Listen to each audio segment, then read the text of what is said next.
अस्सलाम वालेकुम नाज़रीन, जीवे पाकिस्तान चैनल में आपको खुश आमदीद कहते हैं। उम्मीद करते हैं आप सब खैरियत से होंगे। बात करेंगे आपके पसंदीदा और मशहूर ड्रामे माई डियर सिंड्रेला के ताज़ा तरीन अपडेट्स के हवाले से।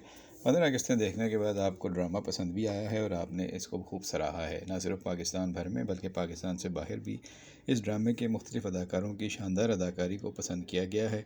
उनको शाबाश मिली है, उनके फ़ैन्स में इजाफ़ा हुआ है और जो हमारे मशहूर अदाकार हैं उन्होंने इसमें अपनी सलाहियतों का लोहा मनवाया है। ड्रामे की कहानी दिलचस्प, कहानी की डायरेक्शन अच्छी, कहानी में प्रोडक्शन टीम की मेहनत रंग लाई है और सिंड्रेला के किरदार में सना ने बहुत उम्दगी से इस पूरे ड्रामे को मरकज़ी रोल की हैसियत से लीड किया है। और हमारा जो हीरो है इस ड्रामे का बहुत ही मासूम और बहुत ही सादा से किरदार में बहुत अच्छा लग रहा है और उसने अपने फैंस को बहुत मुतासिर किया है अफरा सियाब ने। लेकिन अब एक डील हो गई है।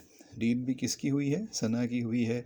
डील अफरा सियाब के दोस्त के साथ, गुलाम दस्तगीर के साथ। और जब वो दोनों डील पक्की होने पर हाथ मिलाते हैं तो ऐन उसी वक्त अफरा सियाब भी कॉलेज में आ जाता है और वो देखता है कि ये क्या हो रहा है। अब क्या कोई गलतफहमी पैदा होगी? ये डील किसके लिए हो रही है? क्या अफरा सियाब अब अपना दिल दे चुका है सिंड्रेला को और वो उसे प्रपोज़ करने वाला है और अब उसके पीछे पीछे रहता है और उसके घर भी गया था और उसको शुक्रिया अदा करने के लिए ढूंढ रहा था, जिस पर गुलजी ने कहा कि उसको तुम छोड़ो, वो अपने काम से गया है, तुम बाहर जाओ, कहीं आगा जान नाराज़ ना हो जाएं। तो अब ये दिखाया जा रहा है कि हीरो हीरोइन जो हैं वो आपस में उनकी कुर्बत होने वाली है, लेकिन ये एकदम से नहीं होगी, बल्कि हीरो पहले माइल हुआ है और हीरोइन जो है वो भी अपनी सौतेली माओं की शादियों में लगी हुई है, घर की जिम्मेदारियों में लगी हुई है। अब देखना है कि उसने जो डील की है वो क्या डील है और किस तरीके से कहानी आगे बढ़ती है। आपको अब तक इसमें किसका किरदार अच्छा लग रहा है? सना का, उसकी सहेली का क्या किरदार है और अफरा सियाब और उसके दोस्त का किरदार कैसा लग रहा है? पिकनिक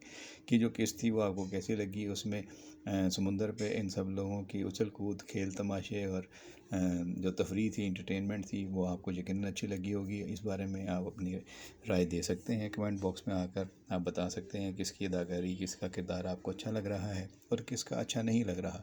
हम आपके कमेंट्स का इंतज़ार करेंगे और जो अपडेट्स होंगे आप तक पहुंचाते रहेंगे। अपना ख्याल रखें। बहुत शुक्रिया।